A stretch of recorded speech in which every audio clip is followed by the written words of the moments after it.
ओं वसुदेवसुतं देवं कंसचाणूरमर्दनं देवकी परमानन्दं कृष्णं वन्दे जगद्गुरुं। আমরা এই গীতা বিষয়ক আলোচনাতে প্রথম দুটি বিষয় আলোচনা করেছি। একটি গীতা সম্পর্কে ঠাকুর মা স্বামীজি এবং অন্যান্য মনীষীদের উক্তি এবং তার পাশাপাশি গীতা পাঠের নিয়ম। এবং আমরা সেই দুটো আলোচনাতে এও বলেছিলাম যে গীতা সংক্রান্ত বিভিন্ন আলোচনাগুলি আমরা ধারাবাহিকভাবে আলোচনা করব। তো আজকে যে বিষয়টি আমরা আলোচনা করব গীতার উপর, সেটি হচ্ছে গীতার প্রশস্তি। মহাভারতের ভীষ্ম পর্বে 43 নং অধ্যায়ে এই গীতার প্রশস্তিটি বর্ণিত আছে 8টি শ্লোকে। সেইটি আমরা আজকে আলোচনা করব। প্রথম শ্লোক, সেখানে বলা হয়েছে গীতা সুগীতা কর্তব্যা কিমন্যই শাস্ত্র বিস্তরৈহি যা স্বয়ং পদ্মনাভস্য মুখপদ্ম বিনিসৃতা। কি অর্থ? যে গীতা সাক্ষাৎ ভগবান শ্রীকৃষ্ণের মুখপদ্ম হইতে নিঃসৃতা, তাহা উত্তম রূপে পাঠ করা কর্তব্য। অন্যান্য অধিক শাস্ত্র পাঠের প্রয়োজন কি? অর্থাৎ ভগবানের মুখ থেকে যেই বাণীটি নিঃসৃত হয়েছে সেইটি বেশি করে পড়া, অনুধাবন করা, জীবনে কাজে লাগানো প্রয়োজন। অধিক আর তেমন শাস্ত্রের প্রয়োজন নেই। দ্বিতীয়ত, সর্বশাস্ত্রময়ী গীতা সর্বদেবময় হরিহি সর্বতীর্থময়ী গঙ্গা সর্বদেবময় মনুঃ। গীতা গঙ্গা চ গায়ত্রী গোবিন্দেতি হৃদি স্থিতে চতুর্গকার সংযুক্তে পুনর্জন্ম ন বিদ্যতে। এখানে বলা হয়েছে গীতা সর্বশাস্ত্রময়ী, হরি অর্থাৎ গোবিন্দ সর্বদেব স্বরূপ, গঙ্গা সর্বতীর্থময়ী এবং গায়ত্রী মন্ত্র সর্বদেবময়। গকার সংযুক্ত গীতা, গঙ্গা, গায়ত্রী ও গোবিন্দ এই চারিটি যাহার হৃদয়ে অবস্থিত হন তাহার আর পুনর্জন্ম হয় না। তো এইভাবে গীতার প্রশস্তি বর্ণিত হচ্ছে। তৃতীয়ত, গীতাধীতা চ ইয়েনাপি ভক্তিভাবেন চেতসা বেদশাস্ত্র পুরাণানি তেনাধীতানি সর্বশঃ।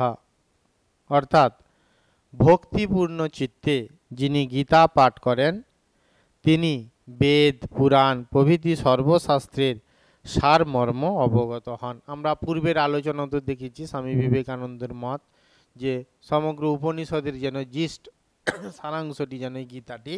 তো সুতরাং যিনি ভক্তিপূর্ণ, ভগবানের প্রতি যার প্রেম, যার টান আছে, সেরকম মনে চিত্তে যখন গীতা পাঠ করবেন অন্যান্য শাস্ত্র পাঠের যে সারমর্ম সেটিও অবগত হবেন, জানতে পারবেন। চতুর্থত, গীতা শাস্ত্রম ইদং পুণ্যং য পঠেত প্রয়ত পুমান বিষ্ণুঃ পদম আপনোতি ভয় শোকাদি বর্জিতঃ। অর্থাৎ এই পূর্ণ গীতা শাস্ত্র যিনি সংযত চিত্তে পাঠ করেন তিনি ভয়, শোক প্রভৃতি বর্জিত হয়ে বিষ্ণু পদপ্রাপ্ত হন।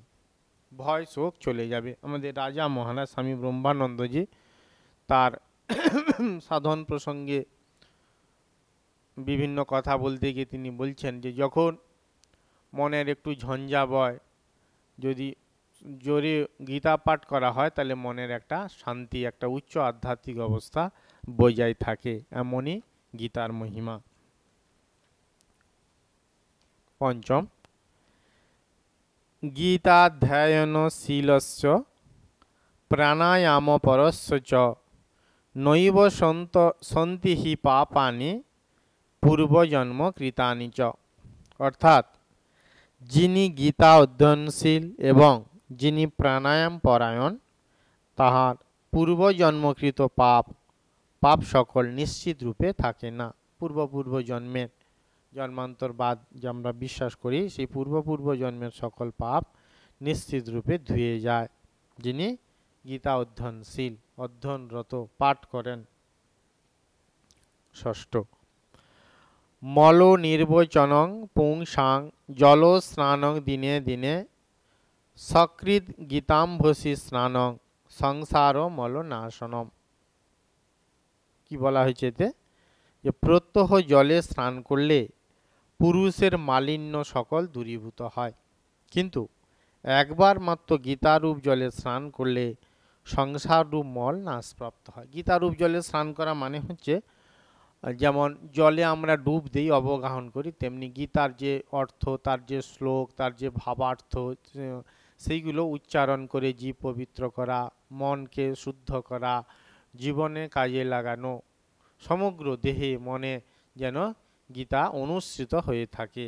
সেরকম যদি হয় তাহলে কি হয়, আমাদের সংসার রূপ মল, মল মানে নোংরা, কালিমা নাশ প্রাপ্ত হয়, আমরা শুদ্ধ হয়ে যাই।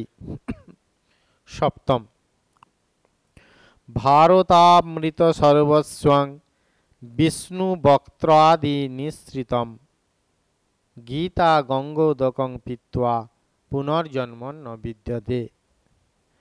মহাভারতের সার সর্বস্ব অমৃত রূপ বিষ্ণু মুখ বিনিসৃত গীতারূপ গঙ্গোদক পান করলে আর পুনর্জন্ম হয় না। এই যে সংসার চক্র, জন্ম মৃত্যু চক্রের মধ্যে জীব যে আবিষ্ট হয়ে আছে, এর থেকে রেহাই তখনই পাওয়া যায় যখন মানুষের মুক্তি ঘটে। মুক্তি মানে সংসার চক্র থেকে বেরিয়ে পড়া, ফ্রি ফ্রম সংসার চক্র। তো এইখানে বলছে যে গীতা রূপ যে অমৃত যদি পান করা হয়, সেটি কি হয় না, পুনর্জন্ম আর হয় না, সংসার চক্রের মধ্যে আর বর্তিত হতে হয় না। তো মহাভারতের বিশ্ব পর্বের এই যে 43 নং অধ্যায় গীতার প্রশস্তি বর্ণিত রয়েছে, সেটি আজকে সংক্ষেপে আলোচনা করা হলো।